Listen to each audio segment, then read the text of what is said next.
we'd like to invite the Acting Deputy High Commissioner, Mr. Tom Shepherd, to give us the opening address.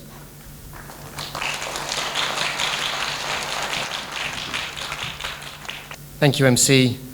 Ladies and gentlemen, distinguished guests, new diploma holders, Selamat Pagi, Selamat Hari Merdeka. Thank you, Trinity College, for inviting me here today. It's an honor to be invited by such a prestigious and historic institution. Over 150 years old, 100 years presence in Malaysia.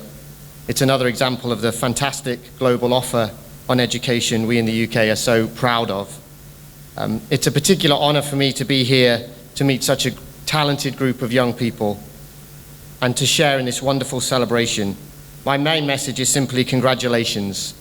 As well as the talent and skill in getting hold of the diplomas, your work required perseverance, dedication, and of course, as just mentioned, so many of you will have needed to rely on the support of your parents, family, and friends. So a huge well done to everybody here today to cheer on their family members. I understand the focus here is on drama and music in particular, so I'm even more in awe of your achievements.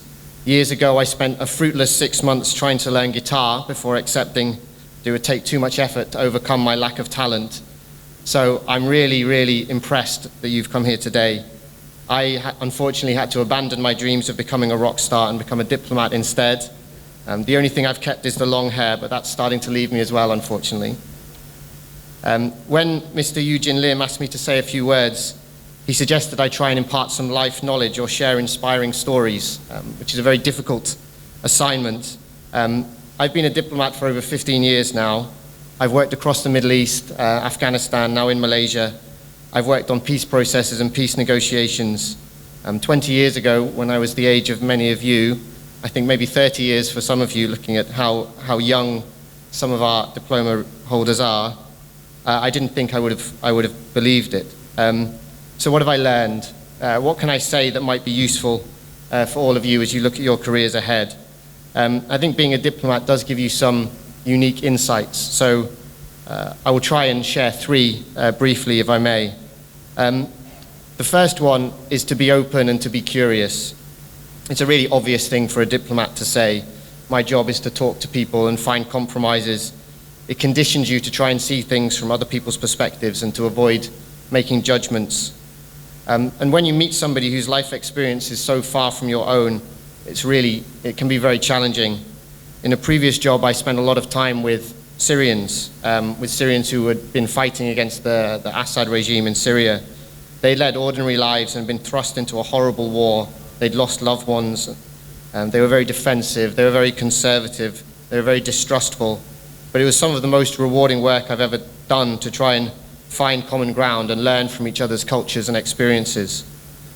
That's an extreme example from an unusual situation, but I think it implies everywhere. We're all human, shaped by different experiences, and it's important to try and understand that and connect with the people we meet. If you allow them to influence you, you'll be able to influence them. I think Malaysians and Southeast Asians in general have a great advantage for this, coming from countries where so many different cultures meet, so many people speak multiple languages. It provides much opportunity for the open and the curious. My second is not to lose that creative spark as musicians. Someone who's very inspirational to me is a dear friend of mine who's a musician and a music promoter in London. He's kept doing what he's been doing for 15 years, despite never earning much money, despite the setbacks, despite a lot of skepticism.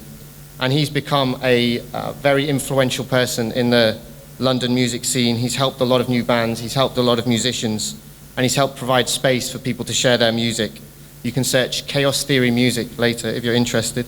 But that power of art, whether it's music or drama, painting or writing, to move people and connect people is like nothing else. It has more power and influence than anything a diplomat or a politician can ever do. And it can also bring hope.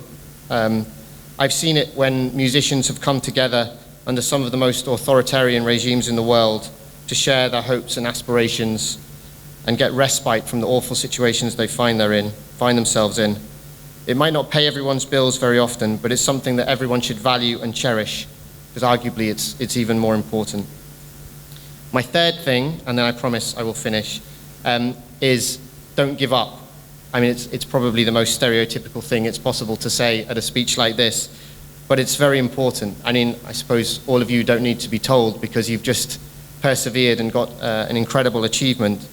But even for diplomacy, which doesn't require much in the way of training, things can be very daunting. My first overseas posting, at my first event, I was very nervous about having to network and introduce myself to a room full of people I didn't know. I plucked up the courage, I found somebody, stood alone, very smartly dressed, went to introduce myself. I walked up and he said, "I'm sorry, sir, I'm just here to supervise the catering." And I almost walked out of being a diplomat there and then. Thankfully I didn't. I didn't give up the first time I messed up briefing a minister. I didn't give up the first time I got somebody's name wrong on Twitter. And now I make less mistakes and I even get invited to give speeches. So really, please never give up. I think that's probably enough from me. And thank you again to Trinity College London for the invite. And it's an honor. Thank you for listening and congratulations again on your achievements, on all of your talent, and I wish you the very best of luck for the future. Thank you.